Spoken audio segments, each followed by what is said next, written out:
Si Amy ay nais mag-alok ng kanyang mga binti kay Hiro, ang kanyang kakayahan ay pagpapagaling sa sarili. Iniisip niya na kahit naputulin ang kanyang mga binti, maaaring tumubo muli ang mga ito. Nang marinig ito, dali-daling sinabi ni Hiro kay Amy, huwag mong gawin. Ngunit handa itong subukan ni Amy. Lumapit si Annie, marahang inilagay ang kanyang kamay sa balikat ni Amy, at malumanay na sinabi sa kanya na kahit na matulungan niya si Hiro na tumayo muli, hindi magiging masaya si Hiro pagkatapos makita si Amy na nasaktan. Bigla, nagsalita si Nana, hinihimok silang huwag magtalo, dahil mayroon siyang mas magandang ideya. Binanggit ni Nana na 16 na siya ngayong taon at kailangan lang nilang maghintay ng 2 pang taon. Pagdating ng araw ng pagiging karapat-dapat, malamang na lumakas ang kanyang kakayahan at posibleng mag-evolve upang makakuha ng mga bagong kakayahan. Maloko niyang iminungkahi na sa panahong iyon, hindi lamang makakakuha ng bagong pares ng mga binti si Hiro, ngunit ang pagbibigay kay Hiro ng isa pang dagdag na pares ng mga binti ay hindi magiging problema. Nawala ang tensyon sa atmosfera at lahat ay natawa. Ang ebolusyon ng kakayahan ay isang hindi pamilyar na termino sa mga bagong mangkukulam. Ibinigay ni Nana ang kahulugan ng aklat-aralin na ito ay nagsasangkot ng pagsasama-sama ng mahiwagang enerhiya sa loob ng katawan, nagbabago sa isang bagay na lubos na bago. Nagtaka kung hindi pa nila ito nakita. Ngumiti si Nana at sinabing kahit na ano, ito ay talagang kamangha-mangha, at kung ang lahat ay nag-aral ng husto, lahat ay maaaring mag-evolve ng mga bagong kakayahan. Nang marinig ang masigasig na paliwanag ng batang babae, nagulat si number 76. Kung hindi mali ang kanyang pagkakaintindi, ang tinatawag na ebolusyon ng kakayahan na binanggit ay tumpak na kung ano ang kilala bilang isang mataas na paggising. Ngunit parang nakikinig siya sa isang pantastikong kwento. Paano man, ang unyon ng mga mangkukulam ay mayroon ng ilang mga mangkukulam na may mataas na paggising. Sa anumang kaso, dapat itong nangangahulugan na ang mga pagkakataong makatagpo ng isang napili ay tila mas mataas. Habang lumulubog ang gabi, matapos makatulog si Roland, lumusot si Nightingale sa hamog. Nagtungo siya sa gusaling diplomatiko. Ang inspeksyon noong hapon ay hindi nagsiwalat ng anumang hindi pangkaraniwan. Lahat ng 4 na mangkukulam ay tila normal, ang tanging taong nakapukaw ng kanyang interes ay si number 76. Totoo ang lahat ng sinabi ni number 76, ngunit mayroong isang bagay na hindi tama. Habang ang iba ay nakatulog na, ang ilaw sa silid ni number 76 ay bukas pa din. Nakaupo siya sa gilid ng kanyang kama, nilalaro ang isang singsing sa kanyang kamay sa ilalim ng liwanag ng kandila. Tumingin si Nightingale sa singsing at naisip niyang baka sobra na siyang naghihinala. Kalahating oras ang lumipas, nang makita na nakatulog si number 76, umalis si Nightingale sa silid at pinatay ang kandila bago siya umalis. Si number 76, na napapansin ang pagbabago sa kanyang singsing, alam niyang umalis ang tao sa silid. Kalahating oras lamang ang nakalipas, nakakita siya ng isang malakas na maliwanag na ilaw sa pamamagitan ng kanyang singsing.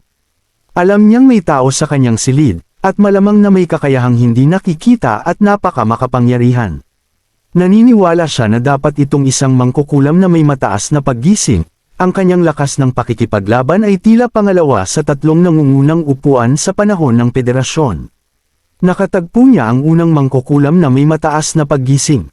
Tumayo siya at binuksan ang bintana, at bagaman ang malamig na hangin at nyebe ay damapo sa kanyang mukha. Gayunpaman, ng mga sandaling iyon, isang hindi inaasahang pangyayari ang naganap. Ang singsing sa kanyang kamay ay biglang nagsimulang manginig, na parang tumutugon sa isang bagay. Tumingin sa direksyon ng kastilyo, nakita niya ang isang napakalakas na liwanag at nagpasalamat siya na natagpuan na niya ang pinili. Samantala, si Roland ay bumalik sa mundo ng panaginip, at humikab habang nagsisipilyo ng ngipin sa banyo kasama si Zero. Nang makita ang kanilang mga refleksyon sa salamin, ang isa ay matangkad at ang isa ay maikli, na nagsiksikan sa harap ng makitid na lababo, si Roland ay tumawa at biglang nakita ang panaginip na nakakatawa. Lumingon si Zero para itanong kung ano ang pinagtatawanan ni Roland. Pabiro na sinabi ni Roland na tinatawanan niya ang kakulangan sa tangkad ni Zero. Nagpout si Zero at sinipa si Roland sa mga binti. Sinabihan niya ito na magbihis ng maayos dahil ngayon ang pulong ng magulang sa paaralan niya. Dahil wala ang mga magulang ni Zero, kailangan dumalo ni Roland. Pinapanood si Zero na nagsusuklay ng buhok, iminungkahi ni Roland na mas bagay sa kanya ang twin ponytails. Agad na tinulak siya palabas ng banyo ni Zero. Iiling-iling, hinintay ni Roland hanggang sa maging handa si Zero, ang backpack ay nakasabit sa kanyang balikat. Nagpalit siya ng itim na short-sleeved shirt na pinarisan ng palda. Kinomplito ng puting medyas at sapatos na pang-sports, na nagbigay sa kanya ng isang magaan at kaakit-akit na hitsura. Ang kanyang malambot na puting buhok ay nakatali sa dalawang ponytails na nakapatong sa kanyang mga balikat, na nagparamdam sa kanya ng sobrang cute. Pagdating sa paaralan, binati si Roland ng isang malinaw na boses ng babae. Lumingon siya upang makita na si Garcia ang nakaupo sa tabi niya. Tinuro ni Roland ang tanda ng tagapag-alaga ni Zero sa upuan. Napansin ni Garcia ang pangalan sa tala, at pagkatapos ay umupo. Tinanong siya ni Roland kung may anak siya, kung saan malamig na sumagot si Garcia, na pinsan niya iyon. Sa ilang kadahilanan, naramdaman ni Roland na nagbago ang saloobin ni Garcia sa kanya mula noong unang pagkikita nila. Bagamat naiinip pa rin, tila mas mabait siya sa kanya. Di nagtagal, nagsimulang magsalita ang guro. Ipinasa ni Garcia kay Roland ang isang tala na tinatanong kung siya ang mandirigma nung nakaraang araw. Nagtaka si Roland kung paano niya nalaman ngunit hindi sumagot. Pagkatapos ay sumulat si Garcia ng isa pang tala na iginiit na naramdaman niya ito at sinabihan siyang huwag magsinungaling. Naintindihan ni Roland kung bakit. Nagbago ang saloobin ni Garcia sa kanya. Naisip niyang tanggihan ito ngunit pagkatapos ay nag-isip ng mas mabuti, umaasang matuto ng higit patungkol sa mundong ito mula kay Garcia. Ang pakikipag-usap sa pamamagitan ng mga tala ay nakakapagod, kaya nagpasya silang mag-usap ng maayos sa ibang lugar. Nagkasundo silang mag-usap sa bahay ni Garcia. Nang makita ang mga pink na tsinelas ng kuneho sa sahig, nagatubili si Roland ngunit sa huli ay isinuot niya ang mga ito. Binigyan siya ni Garcia ng isang baso ng tubig, at tinanong ni Roland ang tungkol sa kanyang pinsan. Ibinunyag ni Garcia na hindi siya malapit sa kanyang pinsan sa katunayan, ang buong pamilya, itinuturing niya silang kanyang mga kaaway. Nagulat si Roland na malaman na ang pamilya ni Garcia ay isang kilalang pamilya. Palaging gustong give-away ng lugar na ito upang magtayo ng mga skyscraper at mall. Ipinadala pa ang kanyang pinsan dito upang hikayatin si Garcia na umalis. Napagtanto ni Garcia na kakaiba na walang alam si Roland tungkol dito. Dahil karaniwang kaalaman ito sa mga lokal, mabilis na gumawa ng dahilan si Roland. Pagkatapos ay tinanong niya ang tungkol sa mga kamakailang kompetisyon ni Garcia. Ipinaliwanag ni Garcia na ang layunin ng mga laban na ito ay hindi lamang upang ipakita ang martial arts o manalo ng premyong pera, kundi upang labanan ang tinatawag niyang panlabas na katiwalian. Medyo naguluhan si Roland. Niliwanag pa ni Garcia na tanging ang mga mandirigma lamang ang makakalaban sa mga tiwali, at ang panlabas na katiwalian ang pangunahing dahilan ng pagiging mga tiwaling nilalang ng mga ordinaryong tao. Napalunok si Roland, isang pakiramdam ng pagkabalisa ang tumaas sa loob niya. Ang kanyang mundo ng panaginip ay nasisira. Idinagdag ni Garcia na higit pa ang kanyang ihahayag kung sasali si Roland sa kilusan ng asosasyon ng mga mandirigma. Dahil hindi lahat ng may mga nagising na kakayahan ay kakampi ng mga mandirigma. Naramdaman ni Roland ang isang panginginig. Sa madaling salita, kung nakumpirma na siya ay may mga nagising na kakayahan ngunit tumanggi na sumali sa asosasyon. Mapapabilang ba siya bilang isang natural na kaaway? Nang mga sandaling iyon, tumunog ang telepono ni Garcia, at pumunta siya sa ibang silid upang sagutin ito. Agad na tumayo si Roland, hinubad ang mga tsinelas ng kuneho. At naglakad na nakayapak hanggang sa dulo ng pasilyo. Pumasok siya sa bodega, kung saan natagpuan niya ang eksaktong parehong metal na pinto. Malinaw, hindi pa ito nabuksan dati. Huminga ng malalim si Roland at dahan-dahang binuksan ang pinto. Ang maalat na amoy ng tubig dagat ay pumasok sa kanyang mga butas ng ilong, at ang tunog ng mga sungay ng barko ay malakas at malinaw. Kinaumagahan, nagising si Roland ng may kilig, masiglang sinuntok ang hangin sa kanyang kama. Tama siya, tila bawat residente sa apartment ay may pintuan na patungo sa kanilang mga pira-pirasong alaala. Ang mga pintuang ito ay malamang nakonektado sa isang lugar na pinakamamahal ng bawat tao. Ang huling mga alaala ni Garcia ay ang berdeng daungan, ang kanyang ginagawa sa buhay, at ang simula ng kanyang paghahanap ng kapangyarihan. Bagamat hindi pumasok si Roland sa pinto, tinanong niya kalaunan si Garcia tungkol dito. Gayunpaman, tila nalilito at walang ideya si Garcia tungkol sa sinasabi ni Roland. Marahil sa apartment, si Roland lamang ang makaka-access sa mga pintuang ito. Matapos mag-freshen up, nagtungo si Roland sa opisina kung saan pumasok si Wendy, at ibinigay sa kanya ang mga impormasyon tungkol sa mga bagong mangkukulam. Habang binabasa ni Roland ang mga ito, ang kanyang mga mata ay kalaunan ay tumigil sa pangalan ni Annie. Ipinaalala sa kanya ni Nightingale na maaaring ito ang Annie na binanggit ni Ivy. Karaniwang pangalan ng Annie, ngunit malinaw na naitala sa impormasyon dito ang kanyang paghahanap sa Bloodfang at tinanggihan, na ginagawa itong malamang na ang Annie na iniisip nila. Ngunit ang kumpirmasyon ay darating isang linggo kapag dumating si Natalie at ang iba pa sa Neverwinter. Ipinahayag ni Wendy ang kanyang kaligayahan tungkol kina Ivy at Annie. Sa wakas si Ivy at Annie ay magkakasama muli. Gayunpaman, naiisip ni Roland kung paano sila magkakasundo pagkatapos ng kanilang pagkikita.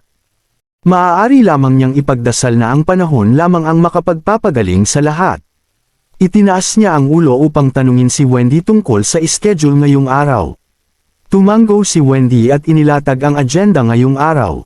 Hiniling ni Roland kay Wendy na isama sina Lightning at Maggie at pagkatapos ay tinanong ang kanyang opinyon tungkol kay number 76.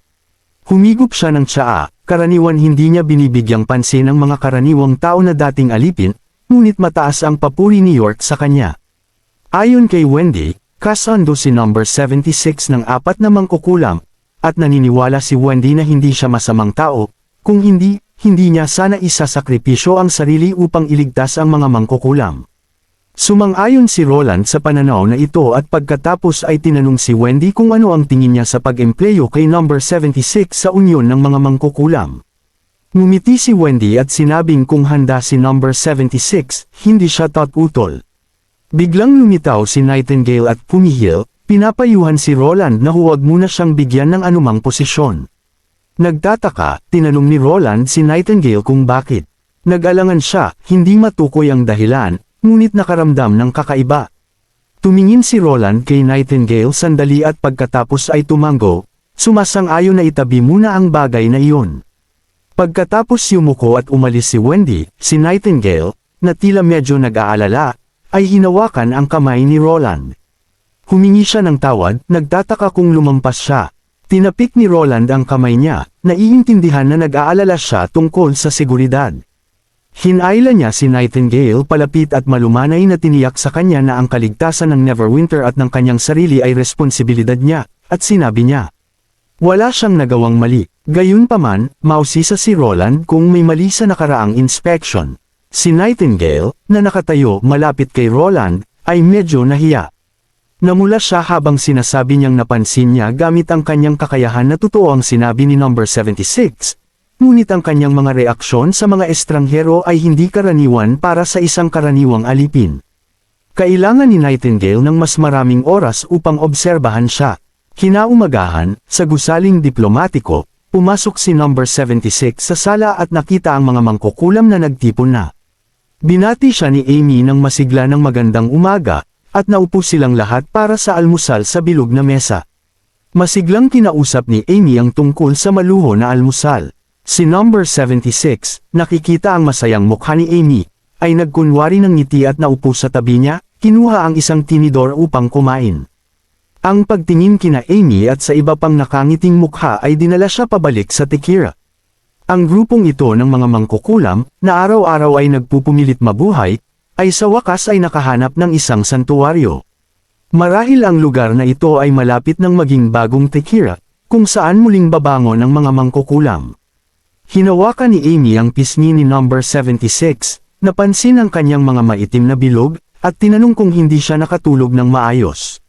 Ngumiti si number 76 at sinabing masyado siyang nasasabik kagabi para makatulog. Nag-aalala si Amy, iminungkahi niya na bumalik siya at magpahinga pa. Gayunpaman, umiling si number 76 at binanggit ang kanyang pagnanais na sumama sa lahat mamaya upang maging pamilyar sa lungsod ng Neverwinter. Dahil ayaw niyang maiwan mag-isa, Sumang-ayon ang lahat, at pagkatapos mag-usap ng ilang sandali, pumasok si Wendy, tinutulak ang isang wheelchair na ginawa ni Anna at Soraya magdamag, upang malayang gumalaw si Hiro sa loob ng isang limitadong lugar. Nang narinig ang pangalan ni Anna, nagulat si number 76. Binanggit din ni Nana ang pangalang ito, tila isa sa mga mataas na nagising na mangkukulam. Nagulat siya na ang isang napakahusay na mangkukulam ay gagawa ng isang bagay tulad nito para sa isang ordinaryong mangkukulam na nawalan ng mga binti. Tinulungan ni Wendy si Hiro na pumunta sa wheelchair. Nagpasalamat si Hiro kay Wendy. At mahinahong sinabi ni Wendy sa kanya na hindi na kailangang magpasalamat sa unyon ng mangkukulam, dahil lahat dito ay mga kapatid. Lumapit si Annie, binabanggit ang pagnanais ni number 76 na sumama sa kanila. Sinabi niya kung may iwan si number 76 mag-isa, malulungkot siya. Nag-isip sandali si Wendy, pagkatapos tumingin kay number 76. Biglang nakaramdam ng hindi mapakali si number 76. Hindi pa ba tapos ang inspection? Pagkatapos, ngumiti si Wendy at sumang-ayon sa kahilingan. Ibinahagi ni Wendy ang unang destinasyon ng araw, ang core area ng Neverwinter, ang Northern Slope Mine. Nagulat ang mga mangkukulam. Nagtaka si number 76 kung ano ang napaka-interesante sa isang minahan. Maaari bang gusto ni Wendy na ipakita sa kanila na iPad adala sila doon kung hindi sila susunod sa mga alituntunin?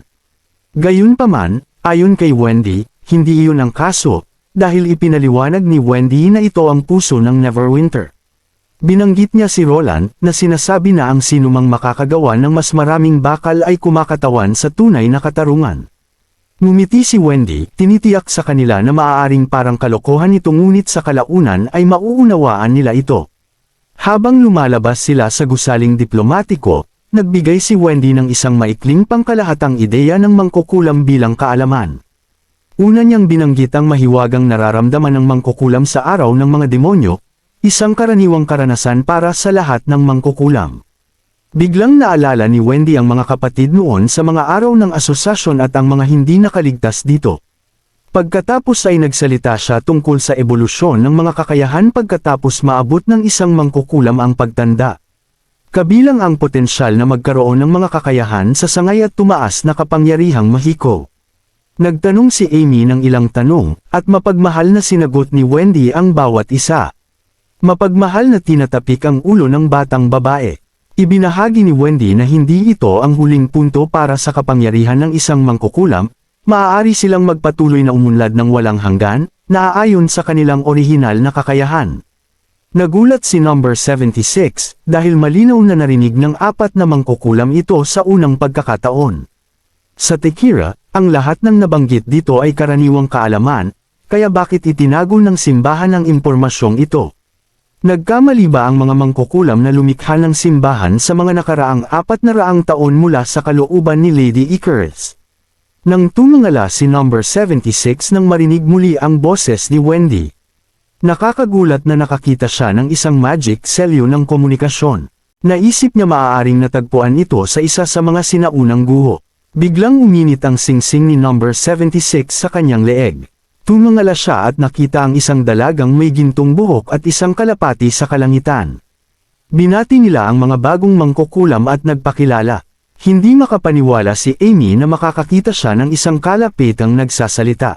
Iniunat ni Wendy ang kanyang braso para sa kalapati, at masayang damapo si Maggie sa kanyang mga braso upang maglanding. Nang malaman ni number 76 na ang kalapiting ito ay isang mataas na gumising na mangkukulam, pansamantala siyang natigilan sa kanyang pagkabigla.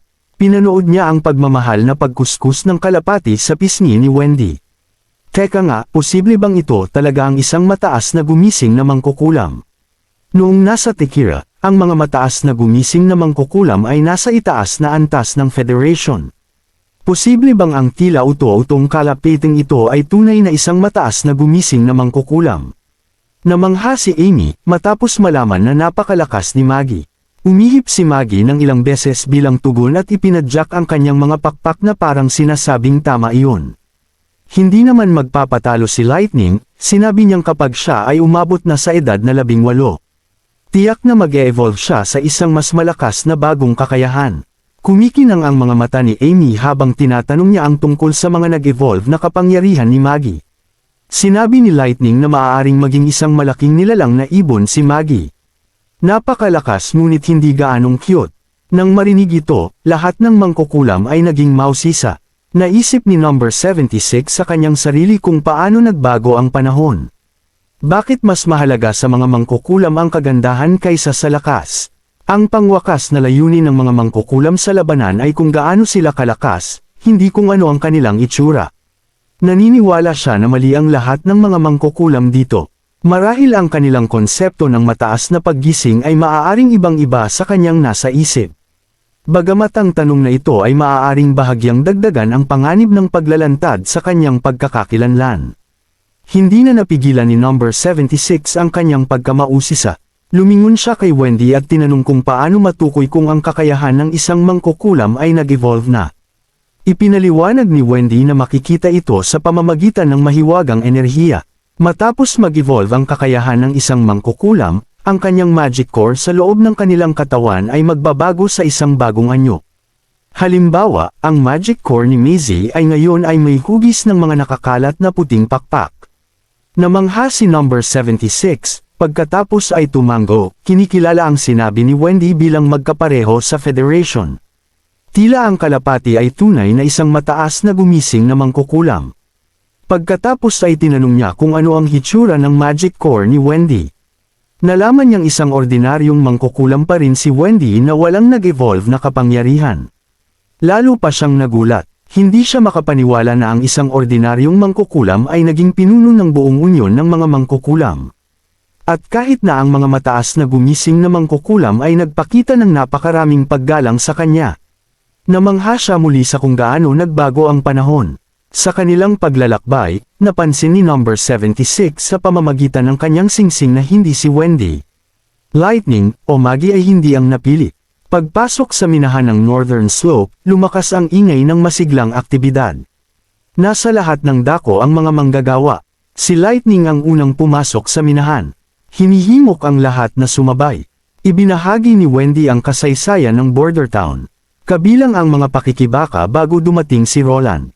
Hindi makayanan ng mga tao ang buwan ng mga demonyo. Lahat ay nagbago. Hanggang sa iligtas ni Roland ang isang mangkukulam na nagngangalang Ana at nagbukas ng isang bagong kabanata ng kooperasyon sa pagitan ng mga mangkukulam at mga karaniwang tao. Ang lugar na ito, mayabang na ipinahayag ni Wendy, ang tunay na banal na bundok para sa mga mangkukulam. Matapos ang kanyang maikling aralin sa kasaysayan, sinamahan sila ni Wendy upang makilala si Ana.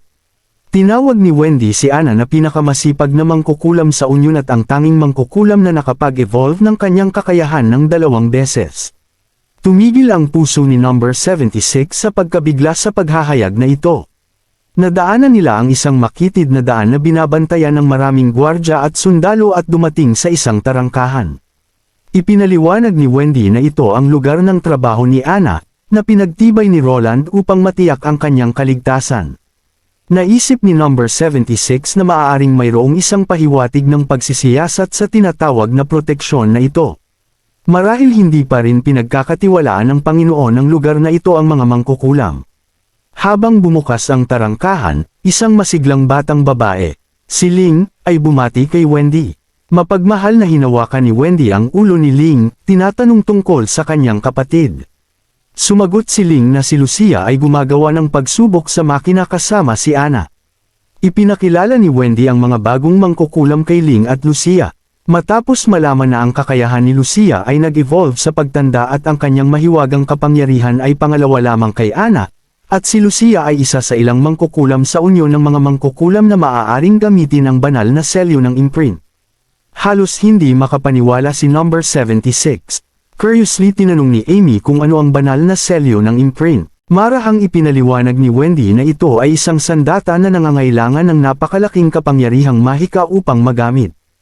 4 na mangkukulam lamang ang nakapagpailaw sa 4 na magic stones nito, kaya iniwan ito ni Roland sa bulwagan ng kastilyo. At kapag sumali na sila sa unyon ng mga mangkukulam, maaari nilang lahat subukan ang kanilang kapangyarihang mahika sa banal na selyo na marka. Ngumiti si Wendy at sinabing lahat ay nagtataka kung sino ang magiging ikalima na magpapailaw sa lahat ng apat na bato. Para kay number 76, parang isang pantasya lamang ito. Hindi niya moari kung paano nakuha ng unyo ng banal na selyo na marka. Ito ay isang bagay na noong panahon ng Tekira ay hindi mahawakan maliban sa nangungunang 3 upuan sa federasyon. At paano naman, sa ganitong liblib na lugar, 4 na mangkukulam ang makapag-activate nito, at ang Panginoon ng lugar na ito ay may lakas ng loob na maglagay ng napakalakas na sandata ngunit napakapanganib na bagay sa bulwagan ng kastilyo.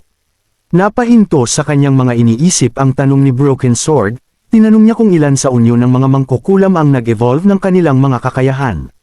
Binilang ni Wendy sa kanyang mga daliri at masiglang inihayag ang kabuuang 10. Nawalan ng bilang si number 76 kung ilang beses na siya nagulat ngayon. Nang biglang bumukas ang isa sa mga pinto, at lumabas si Agatha. Matapos batiin si Wendy, dinala ni Agatha ang kanyang mga tubo at beaker sa ibang silid. Napahanga si number 76 nang makita ang mangkukulam na may asul na buhok. Bigla niyang naalala ang isang sandali mula mahigit 400 taon na ang nakalilipas, ang pinakabatang High Awakened Witch ng Tekira. Kahit na nakalimutan niya ang pangalan nito, ngunit nakasil sa kanyang isipan ang mukha ni Agatha. Hindi siya makapaniwala na nabuhay si Agatha hanggang ngayon. Nagpupumilit na kontrolin ang kanyang sarili na huwag lapitan siya. Alam ni number 76 na kailangan niyang makausap si Agatha mag-isa. Habang papalapit na ang gabi, nakatayo sina Nightingale at Sylvie sa kastilyo, tinatanaw ang labas ng bintana. Nakita ni Sylvie si number 76 na lumalabas sa gusaling diplomatiko. Tumatalon mula sa isang bintana sa ikalawang palapag. Tama ang kutob ni Nightingale. May mali nga kay number 76. Inutusan niya si Sylvie, na patuloy na subaybayan habang siya ay pumunta upang hanapin si Roland. Matapos makarating sa opisina, interesado si Roland, isinara ang kanyang libro. Nagulat na isang ordinaryong tao ang nakaiwas sa lie detection ni Nightingale. Samantala, patuloy na iniulat ni Sylvie ang mga paggalaw ni number 76 hanggang sa tumigil siya, tila naghihintay ng isang tao. Ngunit walang dala na anumang armas. Sinimulan ni Nightingale na suriin kung ano ang maaaring maging intensyon ni number 76. Patuloy na nagulat si Sylvie, nagmamadaling sinabi na ang target ni number 76 ay tila si Agatha.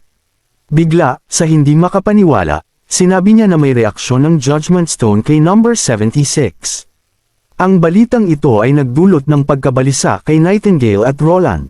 Habang inutusan ni Roland si Nightingale na magmadali sa pinangyarihan. Ilang minuto bago natapos ni Agatha ang kanyang trabaho sa araw na iyon at patungo sa kastilyo. Bigla niyang nadama na may lumalapit sa kanya mula sa likuran. Wala dapat ibang tao dito sa oras na ito, kaya hindi siya nag-atubiling lumingon at ginamit ang kanyang kakayahan. Pinapagyelo ang mga paa ng nanghihimasok. Gayunpaman, unang tumama ang yelo sa mga binti ng babae at pagkatapos ay nawala. Iniisip na ito ay dapat ang kapangyarihan ng Judgment Stone. Ngunit mayroong mali, habang ang taong nasa harap niya ay dahan-daang lumapit. Naghanda si Agatha para sa isang pag-atake. Ngunit ang mga aksyon ng babae ay nagpagulat sa kanya. Ang taong ito ay gumagawa ng isang paggalang mula sa panahon ng Tekira. Hindi mapigilan ni Agatha na magtanong kung sino siya. Dahan-dahan sinabi ni number 76. Magandang araw sa iyo. Ang pinakabatang High Awakened Witch, ginang Agatha. Pumasok ang dalawa sa isang lokal na tavern at tumungo sa itaas. Pinagmasdan ni Agatha ang maingay na ingay sa pangunahing bulwagan ng pub. Nagulat na hindi pumili si number 76 ng mas tahimik na lugar.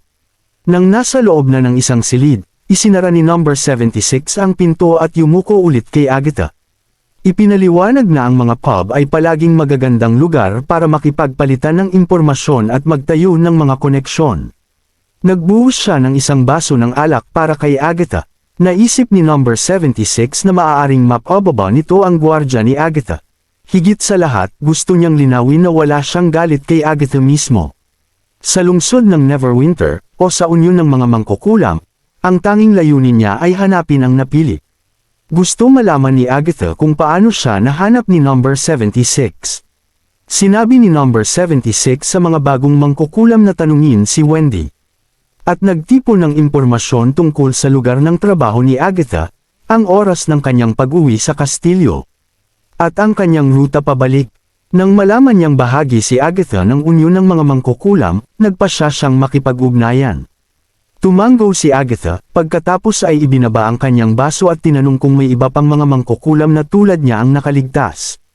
Tumahimik saglit si number 76, pagkatapos ay umiling, sinasabing oo, gayunpaman, hindi na nila maaaring tawaging ang sarili nilang mga mangkukulam. Hindi na preserba ang kanilang mga katawan sa loob ng daan-daang taon, kailangan nilang maghanap ng ibang paraan upang ipagpatuloy ang kanilang pag-iral. Inamin niya na siya ay isang kaluluwa na naninirahan sa katawan ng isang mandirigma ng God Punishment Army. Naintindihan ni Agatha kung paano ginawa ng number 76 ang kanyang mga kakayahan na hindi epektibo ilang minuto na ang nakakaraan. Ipinaliwanag ni number 76 na ito ang huling produkto ni Lady Acaris, ang pagsasama-sama ng isang mangkukulam sa isang makapangyarihang mortal upang lumikha ng isang mandirigma ng Judgment Army, na may kakayahang makipaglaban sa mga demonyo, sa pamamagitan ng paglipat ng kaluluwa ng mangkukulam sa katawan sa Judgment Army. Ang huling ritual na perpektong produkto, ang pinakamakapangyarihan at pambihirang mandirigma. Malalim ang iniisip ni Agatha, ipinikit ang kanyang mga mata at pagkatapos ay ibinaba muli ang kanyang inumin. Alam niyang hindi magiging kasing simple ng plano ni Acaris. Tulad ng mga naunang mandirigma ng God Punishment na kanilang nakilala ay walang iba kundi mga walang kaluluwang kasangkapan. Pagkatapos ay tinignan niya si number 76, ang tono niya ay tila nagpapahiwatig na maaaring hindi sumasang-ayon ang mga nakaligtas sa paraang ito. Bago sagutin ang tanong, gusto munang tanungin ni number 76 si Agatha ng isang bagay na itinuturing niyang napakahalaga. Tinignan siya ni Agatha ng mataman at tumanggo para magpatuloy siya.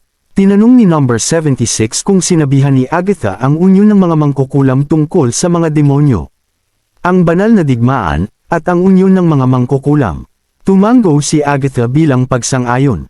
Masigla, tinanong ni 76 ang kanilang reaksyon. Ibinahagi ni Agatha na tinanggap ng lahat ang katotohanan ito at lahat ay nagsusumikap at naghahanda para sa ikatlong banal na digmaan. Binanggit din niya kung paano nagsanib puwersa ang unyon ng mga mangkukulam na talunin ang isang Magic Slayer at ilang iba pang mga demonyo. Nakaramdam si number 76 ng pag-agos ng kasiyahan, na pagtanto na ang unyon ng mga mangkukulam ay nagbabahagi ng parehong mga layunin tulad ng Tekira, ibig sabihin ay hindi na niya kailangang itago ang kanyang pagkakakilanlan. Walang pag-aalinlangan. Masiglang inilarawan ni number 76 ang nangyari pagkatapos ng pagbagsak ng Tekira at ang kanyang layunin na hanapin ang pinili, na maaaring mag-activate ng isang makapangyarihang instrumento upang puksain ang lahat ng mga demonyo ng isang beses. At ang mismong mangkukulam na ito ay kasalukuyang nasa kastilyo.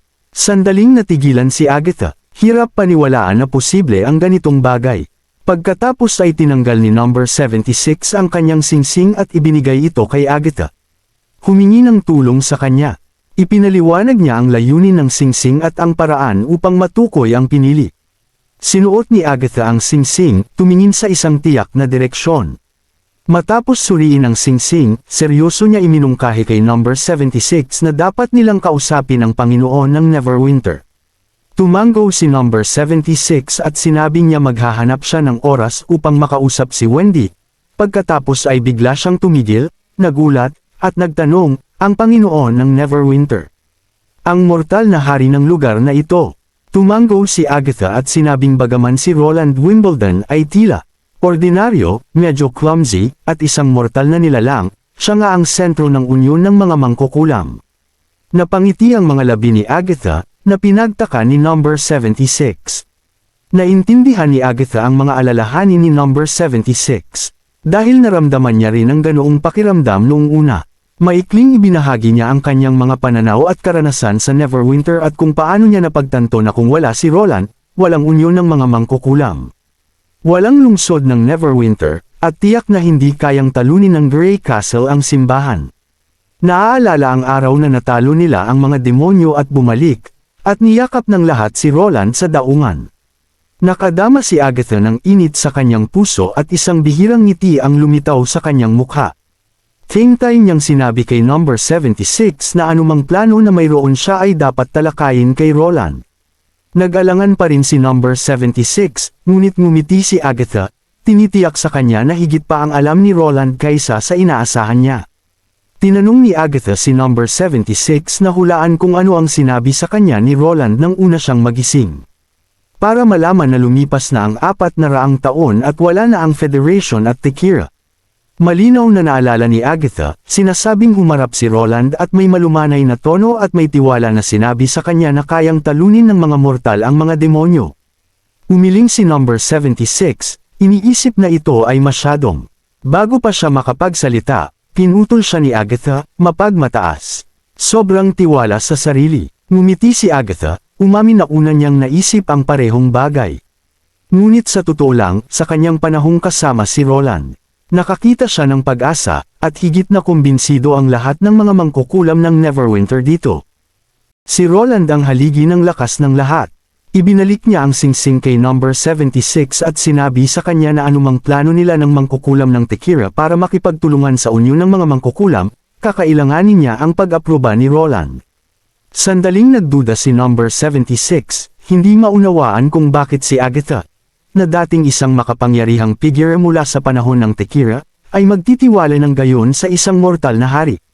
Pagkatapos ng ilang sandaling katahimikan, sinabi ni number 76 na pag-iisipan niya ito. Tumayo siya, yumuko muli kay Agatha, at pagkatapos ay lumabas ng silid. Pagkatapos niyang isara ang pinto, nagsalita si Agatha sa isang direksyon, na sinasabi niyang maaari na siyang lumabas ngayon. Kasunod ng kanyang mga salita, lumabas si Nightingale mula sa hamog. Mausisa niyang tinanong kung paano nalaman ni Agatha na naroon siya, at ipinaliwanag ni Agatha na ito ay sa pamamagitan ng singsing na ibinigay sa kanya ni number 76. Nagsalin si Agatha ng isang baso ng alak para kay Nightingale at tinalakay ang natatanging kakayahan ng singsing na makita ang mga haligi ng liwanag, na binabanggit na ang liwanag ni Nightingale ay nagliliwanag sa kalahati ng silid. Tumango si Nightingale, na pagtanto na si number 76 ay isang mangkukulam din. Alam din ni number 76 na naroon siya, ngunit hindi niya alintana na ibunyag ang kanyang pagkakakilanlan. Tinanong ni Nightingale kung pinaniniwalaan ni Agatha ang kanyang kwento. Ngumiti si Agatha at tumango, ngunit sinabi ni Nightingale na bakit hindi kinuha ni Agatha ang singsing. Inubos ni Agatha ang alak sa isang lagok, humarap kay Nightingale, at same time na sinabi na umaasa siyang magagabayan niya si number 76 sa tamang landas. Tumahimik si Nightingale sandali bago muling naglaho sa hamog. Bago umalis, ipinahayag niya ang kanyang pag-asa na gagawa ng tamang desisyon si number 76. Ngumiti si Agatha at sinabi niyang naniniwala siyang gagawin niya yun.